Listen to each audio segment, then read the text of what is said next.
Hello everybody, this is Marion with MyCraftBasketStudio and I have a special treat to share. I am celebrating a milestone of having 100 subscribers. And as a thank you to you, to my YouTube subscribers, I have created Roses in Paris tutorial number 8. And what that will include will be a collage sheet, and then I've got instructions and a layout of how these items are on the sheet. And I'm going to go over that with you just so you know how to lay it out and some ideas too. So this is the original collage sheet. It has Paris and it's got a lot of roses on it. And I think Roses in Paris is a good name for that. So this is the actual masterboard. And then I've scanned it in, and so it'll be available as a PDF. This is 8.5 by 11.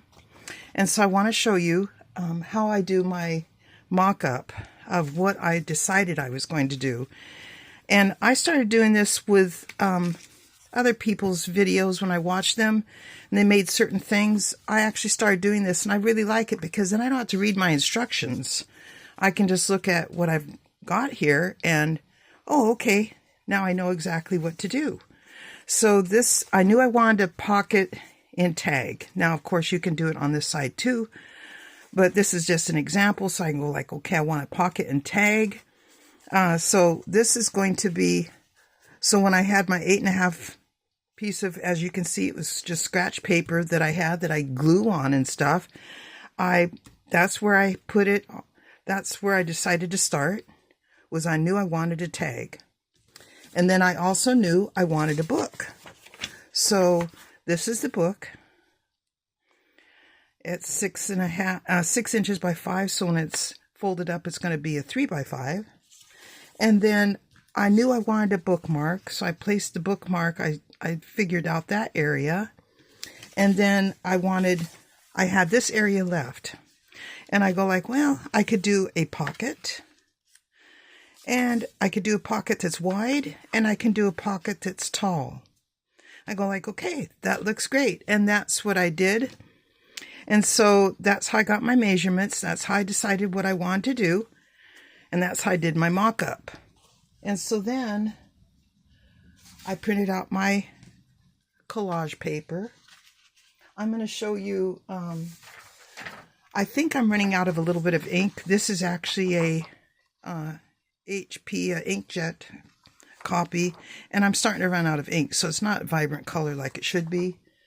So but I did the one I made, the one I used today to show you what I made will be using toner based. And you can certainly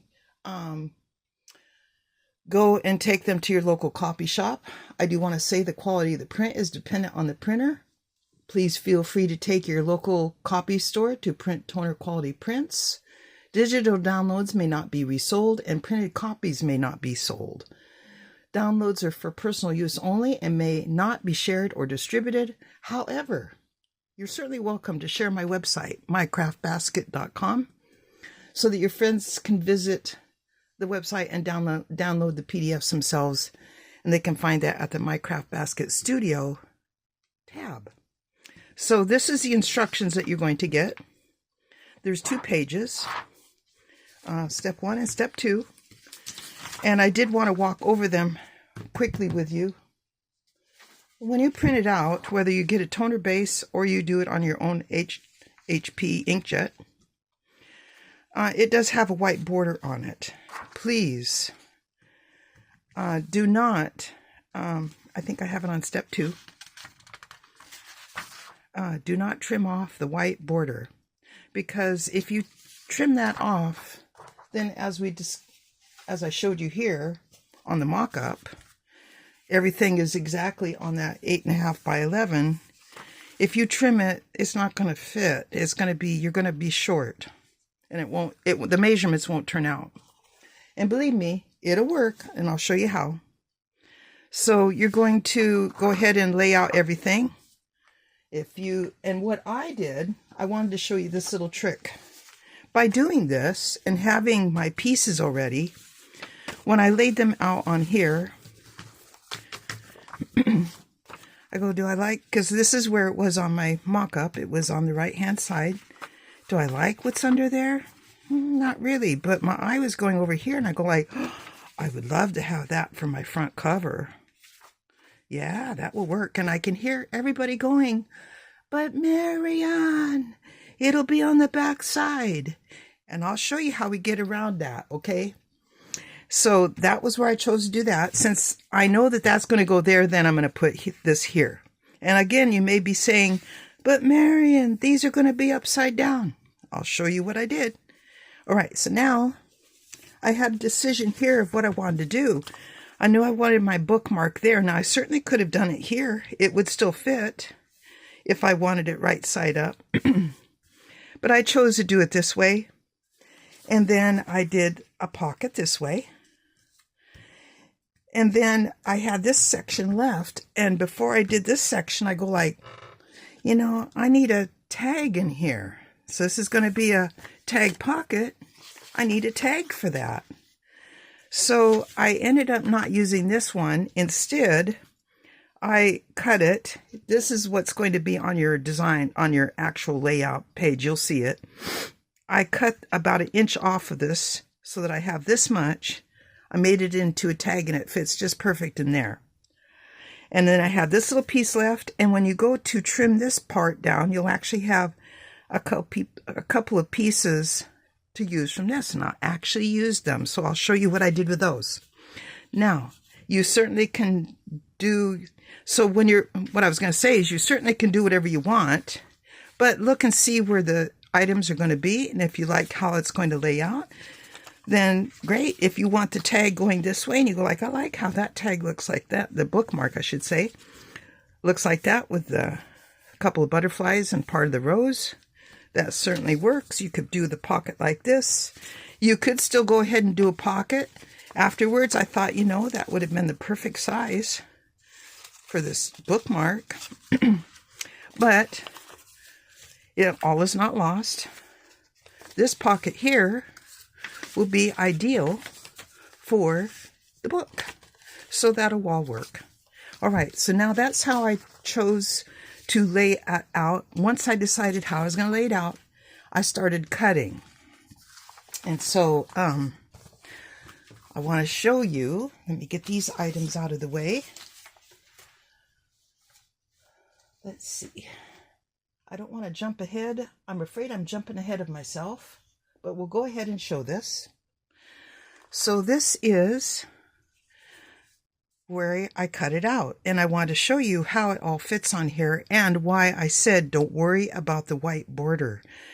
Because when we get to the point when you're doing this tag, for example, you're going to cut out your cardstock the size that the template is. But when you go to do your piece that's going to go here, because you're cutting that white border off, this side and this side, it actually makes it so you have a nice border of the cardstock around. And that works that way on all of them. So that's why I say, don't worry about the white border. It's actually going to work to your benefit. So that is the tag. This is the pocket that I did. I did do it sideways. Here is the bookmark. And then here is, these are the items that were left over from when I trimmed this part off. So I did use them for this little scrap that's right here. Guess what? I made a hidden paper clip. It just worked out perfect. I had enough. So front and back, I've already decorated it. As you can see, there's the leaf and there's that. If I flip it over, there is that part. So that was that little scrap. These were little scraps. I went ahead and made little tabs and some little, what would you call them, flags to put in the book. And I wanted to show you for the little tabs here, I bought this punch a while ago, and this is what I use to make the little tab. It works really well. And make it any size you want. And it works good. And then I also, these are essentials here, these tags here. Quarter rounder, I love that one. And the angle punch for doing the tags. I really like those. So now, to the part where you go like, but Marion, it's going to be on the back page. That is okay because I cut the piece apart and now I can switch it. So here is the front, just like that. And you see how I have a cardstock border around there? Looks very nice, so it fits. And then the back is going to go just like this. And there you go. Nothing's upside down. Nothing's on the wrong place. It's where I want it, orientation-wise. So that is how that is. I'll put it like that. And then the tag. Remember I said that don't worry about it being upside down because, again, we cut the pieces apart. Here's where they were here. They were joined, but I cut them apart. And because these two pieces are so nice, it really doesn't matter which one's going to be the front because they're both pretty. So I probably am going to decorate both of them. And once I get all of these, I decorated a little bit. As you can see, I decorated the little hidden paper clip. But I'm going to decorate the others. I want to kind of show you so that you can see the design. So it does, so you can see that it really did come from that area. Once I get them all decorated, then I will take pictures of them, and those will be included on the website as well, so that you can see how I decorated and use them as an example if you want. So that is how the tag is going to be. And then on this tag, I did it this way because I want to use this as one of the sides. And then go ahead and glue the top here and then decide if you want it. On this tag, it really doesn't matter because both sides look nice. So I'll probably just go ahead and, circle punch one side. Do it like that. Do a notch, thumb notch. Do it, and then both sides are going to look nice. But if you have a preference, put your papers on first and then do your circle punch to do the thumb notch. So if you decide to have it here, then obviously glue this side.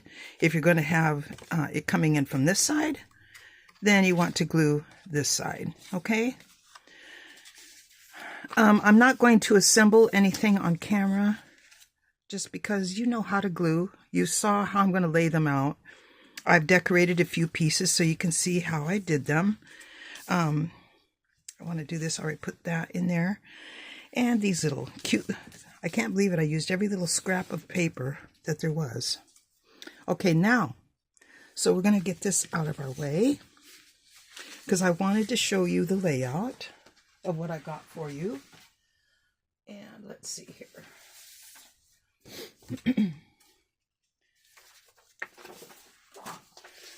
Got the collage. So we got the printed instructions.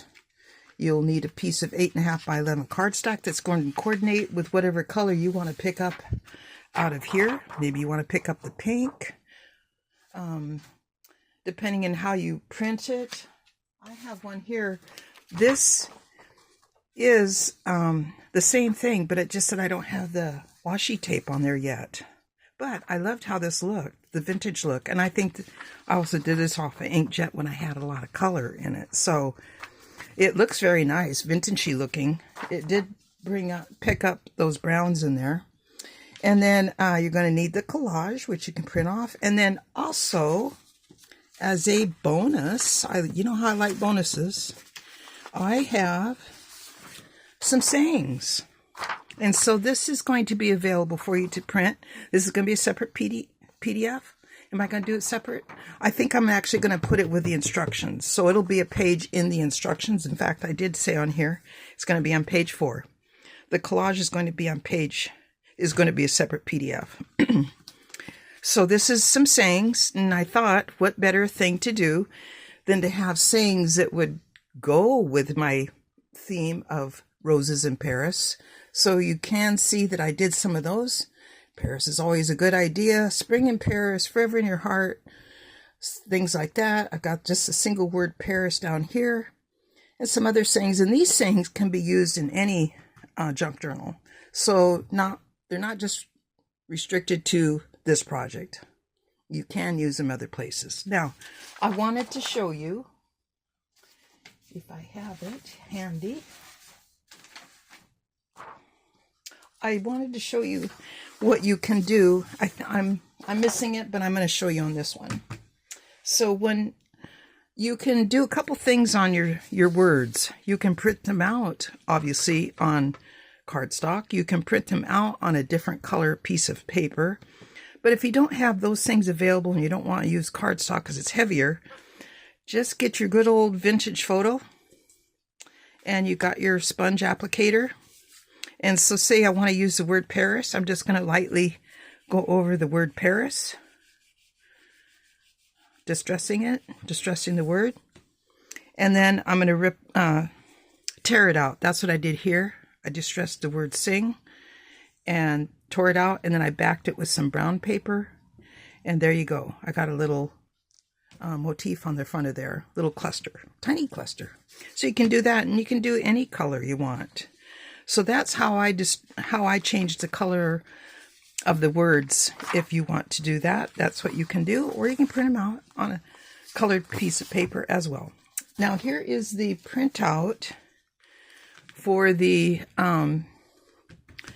layout that I use for this particular one. Here's that leftover scrap that I did end up doing the hidden paper clip. You can do this as a tall pocket or a wide pocket. So either way, that's going to fit there. You could do it, once you do it, you can do it that way. And then this is for the tag.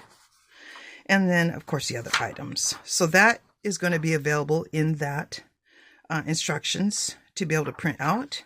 And then here is something I thought, oh, here's the one I was using where I just tore them out. See? So, I was thinking, you can do lots of things with that 6x6 that's left over after you do the book and the tags. It's a 6x6. You can lay it out. You can turn it like this. Put your tag this way. You could do two triangle pockets right here. You could do a tall tag or a wide, not tag, but pocket, tall pocket or a wide pocket. And then you've got this left over. Maybe you can do some tabs that way. So that's one idea I had. And then this is even simpler, just two pockets, tall and wide, and a bookmark. So that is the way that you can lay those out.